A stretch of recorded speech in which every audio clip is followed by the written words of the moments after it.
Once feared as the Empress of the Sea, she commanded countless ships across the horizon.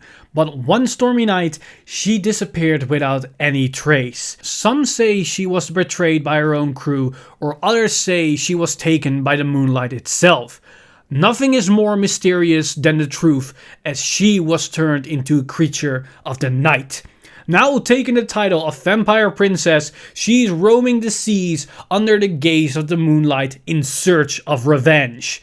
This is the tale of Nightrose. Vampire Princess of Nightfuck Nightrose is the beloved G-era boss unit that now finally returns in standard in a solid VR form. And once again, with her two powerful abilities, really brings back the old Nightrose playstyles within standard. Her first ability increases the power of any rearguard that attacks or boosts with an extra 5k power, so this means our units hit for even bigger numbers. But with such a strength comes a cost, as those units are forcefully retired after they attacked or boosted. So even though we can create bigger numbers, it means we lose our card advantage. But this can be utilized in different ways to actually get more advantage and to set up her plays for other abilities, such as her second ability. As the moment that Nightrose herself attacks, we can, for the cost of a counterblast, superior call 2 cards to a single column from the drop zone. And if our opponent is at grade 3, then Nightrose herself gets an additional 10k power. So this allows Nightrose to achieve extra multi-attacks on top of the already empowered attacks themselves.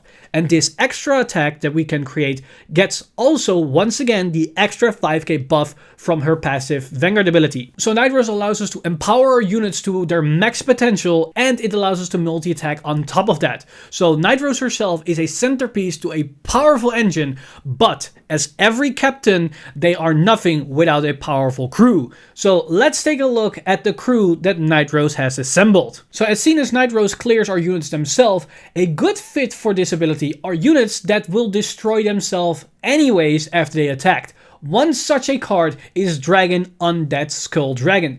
This grade 3 can be a giant beater, but once it attacks, it is forcefully sent to the drop zone. So this combined with Nightrose means that it gets a little bit stronger and we aren't even losing extra card advantage. Another one of such a card is Storm Rider Ghost Ship. This grade 2 once again gets a big power buff, but once it's done attacking, we need to retire this unit. But if we do that, we also get an extra draw.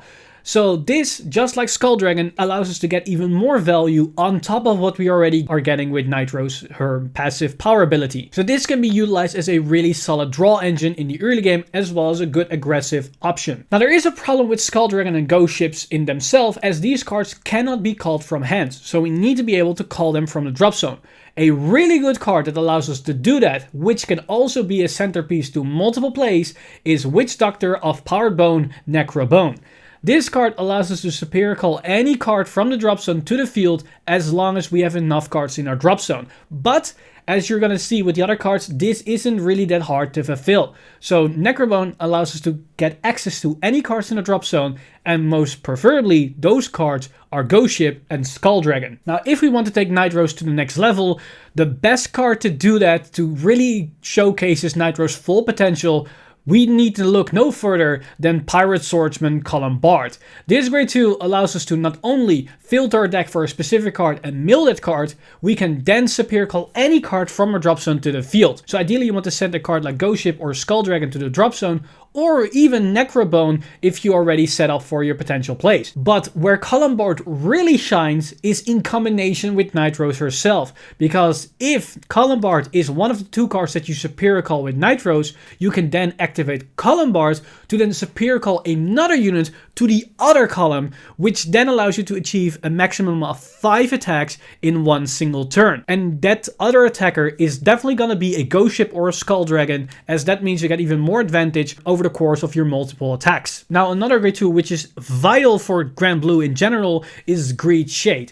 This together with Negrobone allows you to get full access to your entire drop zone. As Negrobone allows you to superior call any unit from the drop zone, Greed Shade allows you to get any card from your drop zone to your hand. So this can either means that you can reuse multiple high shield valued cards, or you can reactivate cards that have an unplace ability from hand. And as an added bonus on top of that, Greed Shade can help you to fill the drop zone in the early game, so you can fulfill the condition of your specific cards like Negrobone, or it can give you multiple better targets for cards like Nightrose or Colombard himself. Now, the final main card that I want to highlight is a really interesting grade 1 that might fly on the radar for a lot of people, and that is Skeleton Sea Navigator. This is a card that allows us to flood the drop zone very effectively, as we can utilize this card on the very first turn, even if we went first, and if we then activated the next turn, we already filled our drop zone with 10 cards.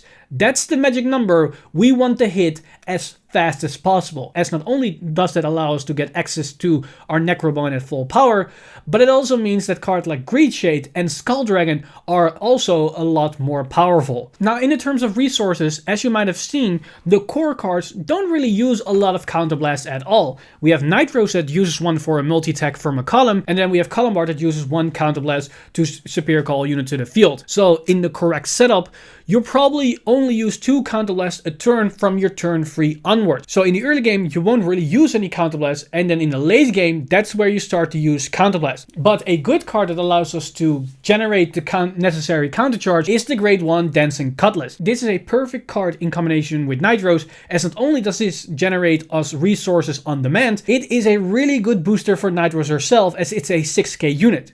With the 5k power buff means it's an 11k booster. That makes a perfect number with Nightrose 12k base, as that's in itself is a 23k column. And if Nightrose get the additional 10k, that's a 33k Vanguard swing. But another nice interaction with Cutlass and Nightrose is that Cutlass is forcefully sent to the drop zone the moment it boosts. And what you really want is to have that Cutlass going to the drop zone, because the faster there are multiple copies in your drop zone, the more consistently you have access to that counter charge engine. So in every circumstance, is Cutlass a perfect fit for the Nightrose deck. So with that said, the entire resource package of the deck itself is pretty manageable. We have 2 main cards that uses Counterblast, and we have a countercharge engine in the likes of Cutlass. Now, in terms of Soul, there are cards that uses Soul, but it's definitely not our main priority in resources. So if we run out of Soul, that's not a big issue, as the only main card that uses it is Ripple Banshee, and that's just to get some more draws. So that's no big problem. The biggest issue this deck might have is Counterblast, and that is only in a scenario where your opponent is starting to damage deny you. But by managing your resources and smartly activating your resources like Nightrose as well as Colombard will probably result in the fact that you will have the counterblast at all times that you're going to need them. In the trigger lineup, Nightrose is basically the same as any other modern protect deck, as you can basically play her in a 10-2-4 lineup with 10 criticals, 2 draw PGs, and 4 heals. And 2 of those crits are definitely the critical sentinels. And that's because we already get the extra sentinel from the protect marker, as you're probably not going to play protect 2. And on top of that, you want to hit those crits as early as possible, and definitely in the late game once you start swinging with your skull dragons. With that said, that also tells us which type of marker we want to play, as our main ideal marker is of course protect 1. Yes, we multi-attack with our units, which allows us to get more use out of protect 2, but because Nightrose forcefully retires our units, means we can never take advantage of the defensive capabilities of the protect 2 marker, making the effectiveness of the markers cut in half, which isn't really that ideal. So you definitely want to go for protect 1 in this particular setting. Now, with the basics discussed for Nightrose, let's take a look at the different builds that we can make for the deck. And for the first build, we're going to look at the standard build that we already discussed in the basics, as we can see with the following list. So as you can see, we have most of the core cards in this particular list, but we see a couple of new faces. One of those cards is the Great Researcher in the likes of Tommy the Ghostie brothers. This is just here to have more consistent access to Nightrose, as your main right target is of course Nightrose, but the discard aspect of the Great Researcher actually has an added bonus for Granblue, because our drop zone is a secondary hand, or basically another resource for the deck as a whole. So the discard itself is actually not really a cost on its own. And the second new card that we see is Ripple Banshee. This is basically basically a draw engine that utilizes our soul, and it's also the only card that actually uses soul. So if we want some extra draws and a solid 12k booster, then this can be a good target to resurrect turn after turn after turn. Now, the core idea behind this deck is to set up your drop zone as fast as possible, and you can do this with cards like Greed Shade, as well as Skeleton Navigator, and even Colombard if you want to have those precise mills.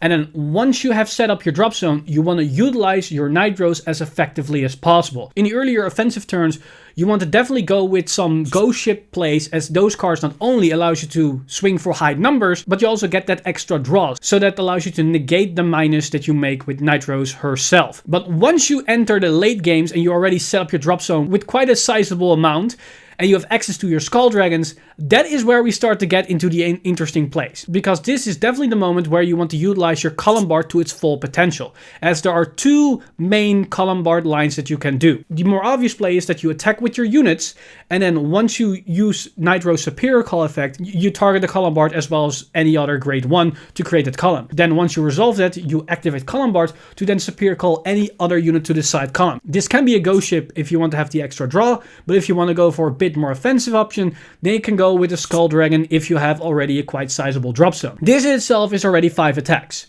but you can take it up a notch, because Negrobone allows us to Superior Call ghost ships as well as Skull Dragon in the main phase, so we can attack with those units in the first wave of attacks. Now, if we have access to all our Skull Dragons, or at least 2 Skull Dragons, and our drop zone is quite filled, what we can do to get the most powerful play out of this deck is to utilize our Necrobones to Superior Call 2 Skull Dragons to the front row and attack with those 2 Skull Dragons. Once we attack with the Vanguard, we Superior Call a Skull Dragon as well as a Colombard, but we put the Colombard in the back row. Then once we resolve that skill, we resolve the Colombard to Superior Call a Skull Dragon to the other side. By doing this, we can attack once again with 2 Skull Dragons. So we attack with 2 Skull Dragons, then we attack with the Vanguard, and by doing this, we can attack once again with 2 Skull Dragons, which probably all are above 60k if we do this in the late game. Now, for the rest of the strategy, it's basically what we already discussed in this video. You want to use Negrobone to Superior Call cards like Ghost Ship as Skull Dragons. You can use Ripple Banshee as a generic draw engine. Dancing Cutlass is your countercharge engine to be able to reuse Nightrose as well as Colombard. And Dancing Cutlass is a really good booster behind your Vanguard, as it makes really good 33k columns. And Greed Shade is here to get access to whatever card you want to have with its on-plays effect, as it can reuse Tommy the Ghostie. It can even give you access to Colombard if you want to call that from hand, or it can give you just extra shield value like the Draw PGs or Sentinel crits, depending on what your matchup is. Now, if we want to add some extra options in our grade 2 lineup on top of the Greed Shade and Colombard plays, we can take a look at the list that also utilize some really interesting tech options. So as you can see, this list is almost identical in its card choices, only we see a little bit difference in the amount of certain cards, but we see 2 new interesting additions. One such a card is Witch Doctor of Langor Necrolacy. This is basically a Colombard-like card that can only target grade 0s. And what I mean with that is that the moment it is placed onto the field, we can Superior Call another unit. Now, being able to call a grade 0 might not sound all that amazing, but in combination with Nightrose extra 5k power means that grade 0 will be 10k. So if we utilize Necrolacy in the exact same way as we utilize our Colombard, that means we can generate 5 attacks. But that 5th attack is only 10k unit, so either that goes into a rearguard, or if we're lucky with a trigger, that unit can become a 20k attacker. Now, this might not sound that amazing, but this can come in handy in the scenario where your opponent is damage denying you, because doing this doesn't cost you any extra counterblast, unlike Colombard himself. But Necrolacy can also be a really good card in the early game, because if you just slam this thing on turn 1, or you combine this with a Superior Call Ripple Banshee, then you can potentially Superior Call your starter in the early game and be a little bit more proactive with early aggression. And it also negates the minuses you make with Nightrose, because this can be a really solid column that swings for 25k without actually dedicating 2 cards from hand, because you only use 1 card from hand. Now, the second new addition in this list is Captain Nightmist. Captain Nightmist is effectively a Colombard that doesn't mill a specific card from deck, but it isn't restricted with a hard once per turn clause. So the role of Captain Nightmist isn't necessarily to replace Colombard, but mainly as a main phase Colombard. And what I mean with that is that if you lack the card from hand to flood the board with powerful units, and you don't have Negrobone in your drop zone to Superior Call cards like Ghost Ships or Skull Dragon, then having a card that is a potential free plus helps to up the overall pressure plays of your turns. But if that card is a Colombard, that means you sacrifice the multi-tech potential during the battle phase. So having access to Captain Night Mist means that you can still flood the board without already spending the hard ones per turn of Colombard. And because Captain Night Mist is an unplace effect and not unplace from hand, you can use Negrobone to superior call the Captain Night Mist from your drop zone, which then also superior calls a ghost ship or potentially a Skull Dragon. And this only costs you one card instead of potentially two cards that would happen if you use two Necrobones. As for the rest of the list, this is basically identical to the previous list. All the combos, all the strategies, all the plays are identical. You do the exact same thing, only now you have access to a Necrolazy as well as Captain Night Mist, which gives you a bit more options in the early game as well as the late game, which overall just allows you to do a little bit more things in more limited scenarios. Now, if we want to go for something more different, we can look at the following list that adds a very peculiar engine to the mix. As we can see, this list does contain the standard core cards that we discussed so far, but we see two new additions which gives the deck a very interesting extra combination play. One of those two cards is King Tentacle. This grade 3 allows us to potentially superior call it once it hits the drop zone, and it can be a really nice 22k beater, and that combined with Nightrose can be a 27k beater. Now you might think to yourself, how are you supposed to allow this card to hit the drop zone when it matters? Well, we can do this with our generic mill cards like Greed Shade, Skeleton Sea Navigator,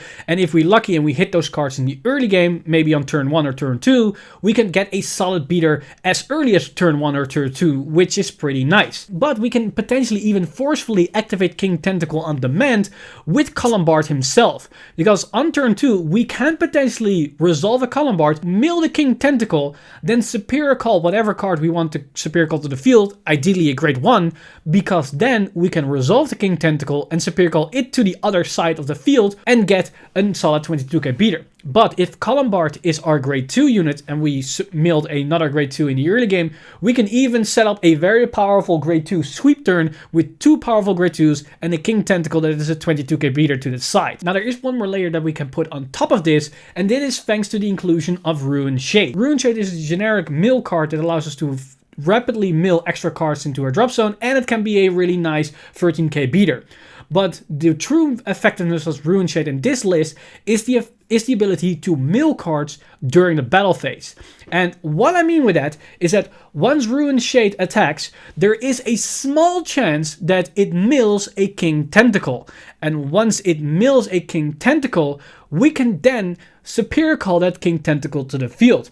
So if we add that interaction on top of the multi-attack potential of Colombard with Nightrose, we can unleash another extra attack on the already existing 5 multi-attack combo.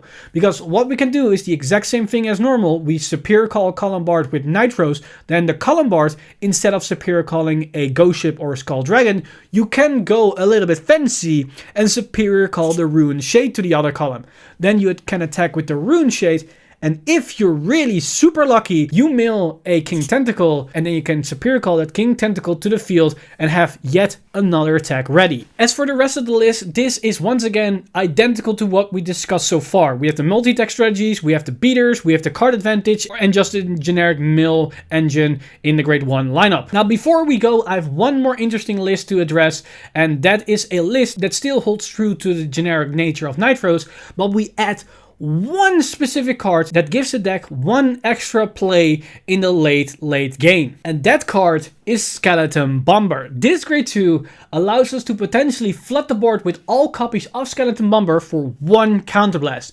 And every single copy of that grade 2 becomes a 12k unit and it gains boost. So they together can create 24k columns. That together with the 5k power buff of Nightrose means they're not 24k, but they're actually 34k. So they actually hit for decent numbers. But as soon as they get boost, we can even place them behind the Vanguard, giving the Vanguard an additional 17k booster. So that means the column is actually a 29k attack, which makes the column actually a 39k attack if Nightrose gets the extra 10k power, which is actually a pretty decent number to hit. But what's the true nature and effectiveness of this card is the fact that for one counterblast, you can generate 4 units onto the board. This is really good in the scenario where you enter the late game, where you start to grind out with your opponent and you don't really have a lot of cards left in your hand, meaning you cannot really utilize cards like Negrobone as efficiently as possible, as well as Greedshade, because you just don't have the raw card advantage anymore. And that is the true effectiveness of Skeleton Bomber, as that means you'll always have a full field ready to go if you have at least one counterblast ready. And with Dancing Cutlass in your list, you probably can still manage that counterblast. But if the game progresses even longer than that, you can resolve this turn after turn after turn, because all those Skeleton Bombers go back to the drop zone thanks to Nightrose. So this can be a really efficient way to save cards in your hand, as you effectively pay 1 counterblast to get 4 cards onto the board, and doing that every single turn is actually a lot of value. So don't underestimate the potential that Skeleton Bomber can provide to the Nightrose engine. We have seen a lot of interesting lists and a lot of interesting possibilities, but this is just the tip of the iceberg of what Nightrose provides, because Granblue is a drop zone toolbox engine, means that we can incorporate any type of cards as long as they have some kind of synergy with Nightrose. And there are a couple of cards that I want to highlight before we're gonna close this video. One such a card is Dragon Spirit. This is a great one that can be a really strong booster or attacker if it's superior called from the drop zone. And with cards like Negrobone, allows us to superior call this whenever we want. This can be an excellent booster behind your Vanguard, because if we combine this with Nightrose, we can easily hit the 43k column. A 43k Vanguard attack with already powerful rearguards that can potentially be at the center of 5 attacks can be devastating, and a 43k attack instead of a potential 23 or 33 is a big difference. So Dragon Spirit is definitely not something to underestimate, and you can definitely slot in a single copy in your list, as it's basically a primarily Vanguard booster. Now another really interesting tech choice is Ice Prison Necromancer Cocytus. This can be your supporting grade 3 right target, as in the scenario where you couldn't really set up your drop zone. Going into Cocytus to fill your drop zone, as it mills quite a lot of cards, is a pretty good option, as not only do you still put out a decent amount of pressure against your opponent, you also set up for your follow-up turn with Nightrose if you go into Nightrose after a Cocytus turn. Now the final card that I want to highlight is a Japanese exclusive promo, which is Headsea's Banshee. This grade 0 allows us to get even more advantage of our Necrolacy. So if we go back to our Necrolacy strategy, we know that we can utilize Necrolacy as a counterblast free Colombard. The only problem is that grade 0 is only a 10k attacker, so we rely on a trigger to actually make it a decent attacker. Now with Headsea's Banshee, that's no longer the case, as this can be effectively a 20k grade 0 unit in a Nightrose deck. And it already being a 20k attacker actually means it hits for a decent number, and then in the scenario where we hit a trigger, it's suddenly a 30k attack. If we want to really capitalize on the Necrolacy play, having access to at least one Headsea's Banshee can make the world's difference. So if we ever get access to this promo and you want to include the Necrolacy play, then this grade 0 is a really good fit for your Nightrose deck. Vampire Princess of the Nightfog Nightrose is back to her old tricks, as she once again commands her troops in a multi-attack setting. And with the latest support for Granblue that's super generic, allows Nightrose to do all kinds of interesting plays. We can rely on powerful beaters like Ghost Ships and Skull Dragon to negate the inherent minus that Nightrose provides, but on top of that, with the multi-tech strategies, we can combine that with cards like Colombard or Necrolacy to extend that to even bigger heights. And this is just the beginning for Nightrose, as who knows what's on the horizon once we enter the next set for Granblue. Use this video and the contents provided in this video as a starting ground to develop your own personal deck and your own strategies. If you're interested in other deck spotlights, then check out this playlist right here, where we go over many other different decks, as well as decks from VBT09 Butterfly the Moonlight. I want to thank my Patreon supporters over Patreon for making this video possible on the channel. You guys are amazing, as well as you guys watching at home. If you do want to support the channel or everything that's happening on the channel, you can go to patreon.com/VanguardInsider and become a Patreon today. But with that said, I'm Mr. Timeleap, and I see you guys in the next one!